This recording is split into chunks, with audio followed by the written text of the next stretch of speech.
ভারতের যে হলো গিয়ে পলিসি, ঐতিহাসিকভাবে ভারত আসলে তার আমরা ফরেন পলিসি বলি, সেই ফরেন পলিসিভাবে সে তার প্রতিবেশী যারা আছে তাদের সাথে একটা দাদাগিরি সুলভ আচরণ করে, বড় ভাই সুলভ আচরণ করে, একটা ডিক্টেটরশিপ একটা দেখায় তারা।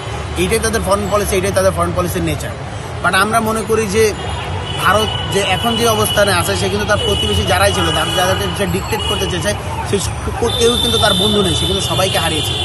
ভারত এখন হলো গিয়ে প্রতিবেশীদের দিক থেকে ফ্রেন্ডলেস হয়ে গিয়েছে। এটা কিন্তু ভারতের জন্য খুবই আশঙ্কাজনক। ভারত এই মুহূর্তে এর জন্য আসলে মরিয়া হয়ে উঠেছে যে কোনো রাষ্ট্রকে আসলে কবজা করার জন্য। এবং ওই হিসেবে ভৌগোলিক জায়গা থেকে বিচার করলে বাংলাদেশ ভারতের সবথেকে গুরুত্বপূর্ণ জায়গা, সেটাকে হলো গিয়ে সে খুব সহজে অ্যাকুমুলেট করতে পারে এবং যেখান থেকে সে ফায়দা লড়তে পারে। এবং ঐতিহাসিকভাবে সে এটা করে এসেছে আওয়ামী ফ্যাসিস্ট সুবিধাভোগীদের মধ্যে দিয়ে। যেহেতু তো সেই হাতছাড়াটা হয়ে গেছে এবং আওয়ামী ফ্যাসিস্ট যেই হাসিনা ছিল, সেই হাসিনা এই জায়গাটা, হাসিনাকে আমরা বাংলাদেশের জনগণ হটিয়ে দিয়েছে। এখন আসলে ভারত মরিয়া হয়ে উঠেছে, যে কোনোভাবে হোক তার যে হলো গিয়ে এই অবস্থানটা সে হারিয়ে ফেলেছে, এই ফ্যাসিবাদী যে সুযোগ সুবিধাগুলো সে হারিয়ে ফেলেছে, সেই সুযোগ সুবিধাটা নেওয়া যায়। এই জন্যই আসলে হলো ভারত মরিয়া, ভারত জমি করেছে নানাভাবে আঙ্গিকে আমাদের এই গভর্নমেন্টকে বিতর্কিত করা, অভ্যুত্থানকে বিতর্কিত করা এবং সেই সাথে আমাদের যে লেজিটিমেসি সেটা নষ্ট করে ভারতীয় আধিপত্যকে আবার পুনরায় প্রতিষ্ঠা করা। এটাকে বাংলাদেশের জনগণ কখনো মেনে নেবে না, হতে দেবে না। একটি রক্তের উপর মারিয়া যেই গণ অভ্যুত্থান হয়েছে, এত শহীদের রক্তের বিনিময়ে যে গণ অভ্যুত্থান হয়েছে, যে গভর্নমেন্ট বসেছে, যেই অভ্যুত্থান হয়েছে, সেই বিপ্লবী স্পিরিট, বিপ্লবী আকাঙ্ক্ষাকে বাংলাদেশের জনগণ কখনোই সে ম্লান হতে দেবে না। ভারত যুদ্ধ চাইবে না। ভারত যদি যুদ্ধ চায় তাহলে ভারতের জন্য ফর এক্সাম্পল আমি একটা উদাহরণ দিই। আসলে বর্তমান যে হলো গিয়া রাষ্ট্র কাঠামো, এই নেশন স্টেটের মাঝে যুদ্ধ কিন্তু খুবই কঠিন জিনিস, মানে যুদ্ধ প্রায় অসম্ভব একটা ব্যাপার। এবং তার উপরে হলো গিয়ে বাংলাদেশের যেখানের ভিতরে 18 থেকে 20 কোটি জনগণ আছে, সেরকম একটা রাষ্ট্র। আমি একটা উদাহরণ দিই আপনাদেরকে। বর্তমান ভারতের যত এত বড় সেনাবাহিনী, যাদেরকে আমরা মিলিটারি সুপার পাওয়ার বলতেছি, সুপার পাওয়ারদের একজন, তাদের কিন্তু অর্ধেক সৈন্য, প্রায় অর্ধেক সৈন্য লোকে কাশ্মীরে পজিট করা। কারণ কাশ্মীরের প্রতিটি 20 জন সিভিলিয়ান্সের বিপরীতে একজন ভারতীয় সৈন্য মোতায়েন করা। কাশ্মীর কিন্তু খুবই ফাঁকা জায়গা। আপনারা দেখতে পেয়েছেন যে কাশ্মীর আসলে ওই রকম জনবহুল এলাকা না। বাংলাদেশের মতো যদি এরকম একটা এত জনবহুল এলাকার ভিতরে যদি ফাইট করতে যায়, মানে এইটা আসলে ভারতীয় সেনাবাহিনীর পক্ষে আসলে ক্যাপাসিটি নাই। এরকম একটা বন্ধুর ভূমিতে এসে তারা ফাইট করে যাবে এত জনগণ আছে, এইটা আসলে হলো গিয়ে বলা যায় যে অলিক কল্পনা।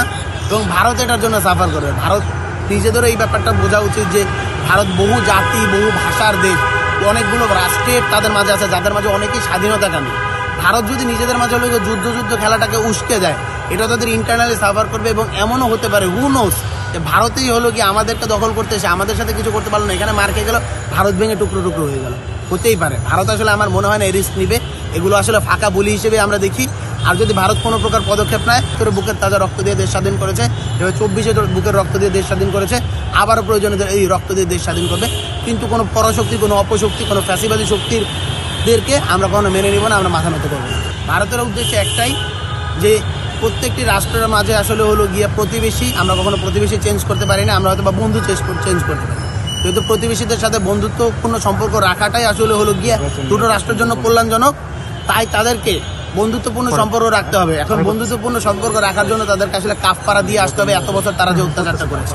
আমাদের সম্পর্কটা হওয়া উচিত হলো গিয়ে ন্যায্যতার ভিত্তিতে, ন্যায্যতার হিসা এবং পারস্পরিক সম্মানের ভিত্তিতে, রেসপেক্টের ভিত্তিতে। আমরা যেটাকে মিউচুয়াল রেসপেক্ট বলি, মিউচুয়াল আন্ডারস্ট্যান্ডিং, মিউচুয়াল রেসপেক্ট এবং ন্যায্য হিস্যার ভিত্তিতে। এর বাইরে কখনোই একটা ইসের সাথে, অন্য একটি রাষ্ট্রের সাথে বন্ধুত্বপূর্ণ সম্পর্ক রাখা কখনোই সম্ভব হবে না। তখন আসলে এটা একটা হিস্যার লড়াইতে রূপান্তরিত হবে এবং বাংলাদেশের জনগণ সবসময় হিস্যার লড়াইয়ের জন্য ফাইট করে জিতে আসতে জানে। আমরা যদি এটাকে বলি যে আপনারা কিন্তু এখানের ভিতরে একটা কথা বলা তো গদি মিডিয়া, আপনারা এই শব্দটার সাথে হলো গিয়ে বহুলভাবে পরিচিত। মিডিয়াকে হলো গিয়ে নরেন্দ্র মোদী এমনভাবেই সেট করেছে, যেটাকে হলো গিয়ে প্রচারই করা হয়েছে, যেটা আসলে মিডিয়ার কাজ নয়, সেটা প্রোপাগান্ডা টুল হিসেবে। বাংলাদেশেও কিন্তু হাসিনা একই মডেলে, নরেন্দ্র মোদীর মডেল থেকেই কিন্তু এখান থেকে হলো গিয়ে তারা এই ব্যাপারটাকে সেট আপ করেছিল। একইভাবে হাসিনা মিডিয়া তৈরি করেছিল। আমরা কিন্তু হাসিনার মিডিয়ার বলয় থেকে এখনো বের হইতে পারিনি। আপনারা এখনো দেখতে পাবেন যে অনেকগুলো মিডিয়ায় এখনো ফ্যাসিস্ট হাসিনাকে প্রধানমন্ত্রী সম্বোধন করে, সাবেক প্রধানমন্ত্রী সম্বোধন করে। সেটা একই সাথে লজ্জাজনক, নিন্দাজনক। এবং আমি মনে করি বাংলাদেশ গভর্নমেন্টের এখানে হার্ড স্টেপ নেওয়া উচিত। শুধুমাত্র হলো গিয়ে বাক স্বাধীনতার দোহাই দিয়ে কোনো ফ্যাসিস্টকে আবার বাংলাদেশের মাঠের ভিতরে হলো গিয়ে পুনরস্থাপন করা, তাকে ফিরিয়ে আনার প্রচেষ্টা, আর তাকে হলো গিয়ে সাবেক প্রধানমন্ত্রী সম্বোধন করা, এটা গণ অভ্যুত্থানের সাথে হলো গিয়ে বেইমানি, এটা শহীদের রক্তের সাথে বেইমানি, এটা করা যাবে না। এবং ভারতীয় মিডিয়া যা করে সেটা আসলে প্রোপাগান্ডারই অংশ। তাদের মিডিয়া আসলে হলো গিয়ে খুবই বাজে, ন্যারো মাইন্ডেড ছিলি। তারা হলো গিয়ে ফ্যাক্টের থেকে প্রোপাগান্ডাতে বিশ্বাস করে এবং ওইটাই হলো গিয়ে তাদের মূলধন, এই মূলধনের বাইরে তারা যেতে পারবে না, এটাই হলো গিয়া বাস্তব।